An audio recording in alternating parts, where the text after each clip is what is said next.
It's not that God is thirsty for blood.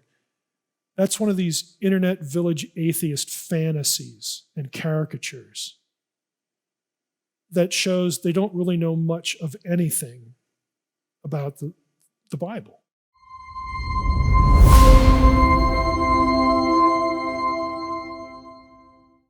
Most of the time, severe moral violations are punishable by either death or exile from the community. The offenders are cut off. That could be either a reference to death penalty or a reference to you're kicked out of the community. You want to live this way? You want to throw your allegiance to some other god? Bye. Go do that now. Which was a frightening thing. There is no sacrifice for adultery to forgive that. There's no sacrifice for the sin of idolatry. There's no sacrifice for a lot of things. I mean, it's exile or the death penalty, again, depending on how you read different passages.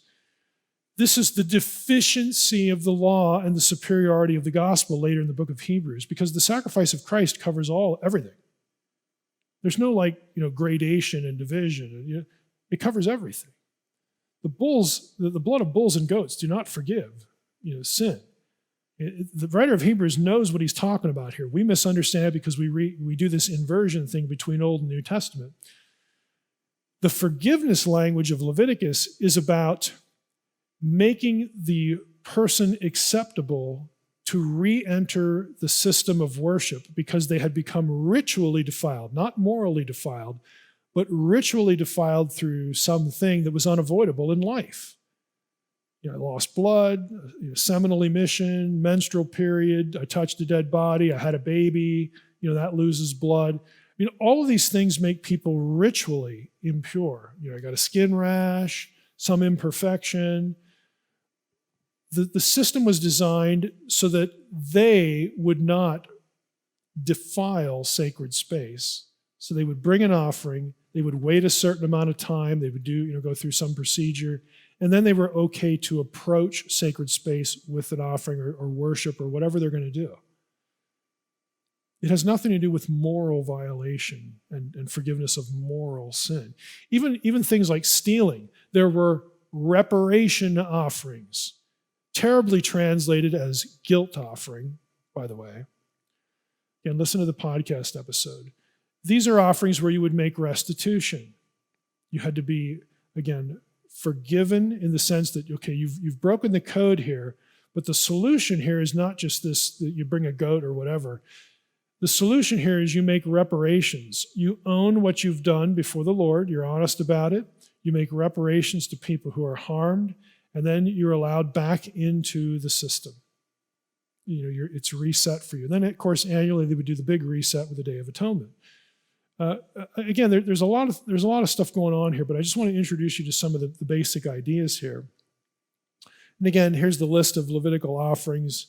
Again, some of the translations are fairly misleading, but they're really all about protecting sacred space, making people fit for sacred space so that they can be a functioning part of the community. They can worship the Lord. They are taught the difference between them and God, in terms of this protecting sacred space idea. They learn lots of theological lessons through this. Okay, there's a logic to the Levitical system. I'm going to read this selection from Harper's Bible Dictionary. The purpose of this sacrifice, and this is in reference to Leviticus 4, which is the sin offering, was not to atone for any kind of sin, as the name seems to imply. Again, the blood is never applied to people. Crimes against other people were dealt with by appropriate punishments that did not involve sacrifice, while deliberate crimes against God, sins done with a high hand, could not be sacrificially atoned for at all. Rather, the sin offering was used to cleanse the sanctuary of impurity, to purge the impurity, to protect it. I like to use the word decontamination in the Leviticus series on the podcast. This is really what's going on here. The point, of course, is that it's more of this cosmic geography stuff. It's Eden versus anti-Eden. It's Yahweh against the other gods. It's Yahweh's domain versus everything that's not. You've got sacred space concepts. You've got, again, cosmic geographical concepts. Sacrifice itself, I have a note here about decreation. Again, there's a logic to the killing of an animal. It is a substitution in the sense that, at least the Passover lamb was. And the Passover lamb, by the way, is not part of the Levitical sacrificial system. I mean, there's a substitutionary element there. And again, depending on the context, you could see that there was a sort of replacement idea that, again, if you want to come back into sacred space, then this animal is going to die and its blood is going to purify sacred space, and you wait a certain number of days and we're okay. Okay, there is that flavor to it. But ultimately, what it's teaching the Israelite is that, look, if you want to be in the presence of God, Yahweh, the true God, the true Creator, if you enter his space defiled and defile his space, that is a violation of creation order. There's the Creator and there's the creation. There's God and there's you.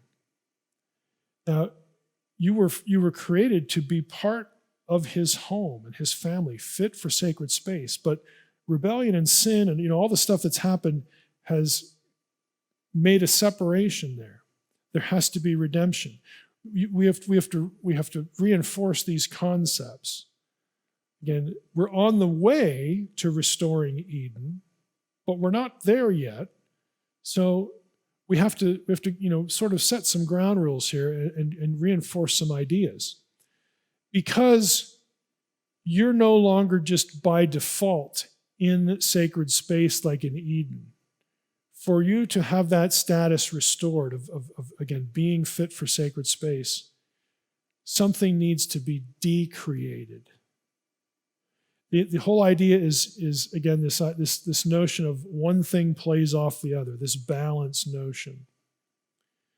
The act of sacrificing an animal is acknowledging that the animal lived because the Creator created it. It's being given back to the Creator. It's being decreated so that this person now can essentially occupy the position, or this person now is fit for sacred space. They will not tarnish sacred space. And so the Creator accepts them, but in return decreates something. There's a cost. There's a cost to the loss of Eden. There is a cost to correcting and restoring Eden. And this cost is illustrated, the concept is illustrated through decreation, i.e., sacrifice. It's not that God is thirsty for blood. That's one of these internet village atheist fantasies and caricatures that shows they don't really know much of anything about the Bible or the Levitical sacrificial system. They don't understand it at all. Okay? It's creation and decreation. It's the Creator, again, surrendering something or decreating something so that this relationship can be reestablished. To teach the point that there's a cost to all this.